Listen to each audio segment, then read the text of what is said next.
സർവകലാശാലയിൽ geographic assistant തസ്തികയിൽ നിയമനം നടത്തിയത് വൈസ് ചാൻസലറുടെ ഉത്തരവില്ലാതെയെന്ന് KPCTA കണ്ണൂർ മേഖലാ committee president doctor Shino P Jose. Interview സംബന്ധിച്ച് വിവാദം നിലനിൽക്കെയാണ് നിയമനം എന്നുള്ളതും അംഗീകരിക്കാൻ കഴിയില്ല. കഴിഞ്ഞ വൈസ് ചാൻസലറുടെ സമയത്ത് മാനദണ്ഡങ്ങൾ പാലിക്കാതെ റാങ്കുകാരനായി തിരഞ്ഞെടുത്തത് ജനം TV റിപ്പോർട്ട് ചെയ്തിരുന്നു. ജോലിയിൽ പ്രവേശിക്കാൻ വൈസ് ചാൻസലറുടെ നിയമന ഉത്തരവ് ആവശ്യമാണ്. ഈ നിയമം നിലനിൽക്കെയാണ് ജിയോഗ്രാഫി വകുപ്പിൽ സംവരണ വിഭാഗത്തിൽ അധ്യാപക നിയമനം നടത്തിയത്. കണ്ണൂർ സർവകലാശാല രജിസ്ട്രാർ ഇതിന് കൂട്ടുനിൽക്കുകയാണ് ചെയ്തത്. സ്ഥിര നിയമനത്തിന് നിയമന ഉത്തരവ് അനിവാര്യമാണ്.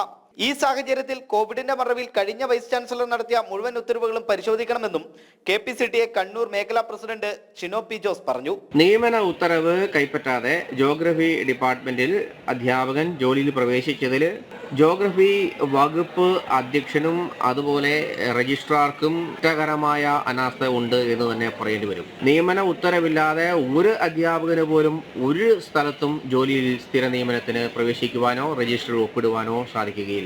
നിയമന മെമ്മോ കൊടുക്കുകയാണെങ്കിൽ പോലും ആ മെമ്മോ കൈപ്പറ്റുന്ന ഉദ്യോഗസ്ഥൻ ബന്ധപ്പെട്ട ഓഫീസിൽ പോയി നിയമന ഉത്തരവ് വാങ്ങി കൈപ്പറ്റിയതിനു ശേഷം മാത്രമേ പ്രസ്തുത ഓഫീസിൽ പോയി ജോലി ചെയ്യാൻ പാടുള്ളൂ.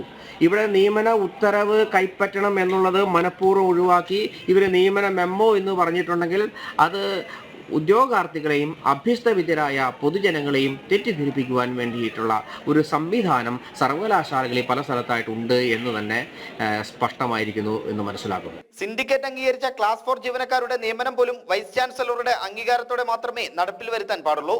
നിയമനം നൽകിയത് മാത്രമല്ല, ഇന്റർവ്യൂ സമയത്തും തിരിമറികൾ നടന്നിട്ടുണ്ട്. നിയമന ഉത്തരവ് പരിശോധിക്കാതെ രജിസ്റ്ററിൽ ഒപ്പിടുവാൻ അനുവദിച്ച ജിയോഗ്രഫി വകുപ്പ് അധ്യക്ഷനും നിരുത്തരവാദപരമായ സമീപനമാണ് കൈക്കൊണ്ടിട്ടുള്ളത്. ജനം, കണ്ണൂർ.